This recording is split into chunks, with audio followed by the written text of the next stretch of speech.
പ്രധാനമന്ത്രി Narendra Modi France, America എന്നീ രാജ്യങ്ങളിലേക്കുള്ള സന്ദർശനത്തിനായി ഇന്ന് യാത്ര തിരിക്കും. ഫ്രാൻസിൽ വൈകിട്ടെത്തുന്ന പ്രധാനമന്ത്രി ഫ്രഞ്ച് പ്രസിഡന്റ് ഇമാനുവൽ മാക്രോൺ ഒരുക്കുന്ന അത്താഴ വിരുന്നിൽ പങ്കെടുക്കും. ബുധനാഴ്ച ഫ്രാൻസിൽ നിന്ന് അമേരിക്കയിലേക്ക് എത്തുന്ന മോദി വ്യാഴാഴ്ച വൈറ്റ് ഹൌസിൽ പ്രസിഡന്റ് ഡൊണാൾഡ് ട്രംപുമായും കൂടിക്കാഴ്ച നടത്തും. ഇന്നുച്ചയ്ക്ക് ന്യൂഡൽഹിയിൽ നിന്നും യാത്ര തിരിക്കുന്ന പ്രധാനമന്ത്രി നരേന്ദ്രമോദി വൈകിട്ടോടെ പാരീസിലെത്തും. തുടർന്ന് ഫ്രഞ്ച് പ്രസിഡന്റിന്റെ അത്താഴ വിരുന്നിൽ പങ്കെടുക്കും.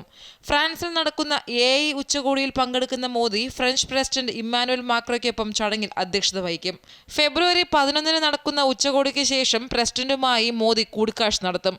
ഇന്ത്യയും ഫ്രാൻസും തമ്മിലുള്ള ശക്തമായ സാമ്പത്തിക സഹകരണം വളർത്തിയെടുക്കുന്നതായിരിക്കും പ്രധാന ചർച്ച. തുടർന്ന് US-ലേക്ക് ഫെബ്രുവരി 12, 13 തീയതികളിലാണ് US സന്ദർശനം. വ്യാഴാഴ്ച വൈറ്റ് ഹൌസിൽ പ്രസിഡന്റ് ഡൊണാൾഡ് ട്രംപുമായി കൂടിക്കാഴ്ച നടത്തും.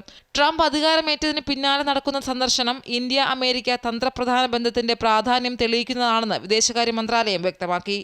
ഇന്ത്യയിൽ നിന്ന് അനധികൃതമായി കുടിയേറിയവരെ വിലങ്ങും ചങ്ങലയും ഇട്ട് അമേരിക്കൻ സൈനിക വിമാനത്തിൽ തിരിച്ചയച്ചത് വൻ വിവാദത്തിന് ഇടയാക്കിയിരുന്നു.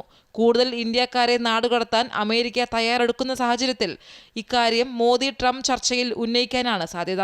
News desk, Amrita TV.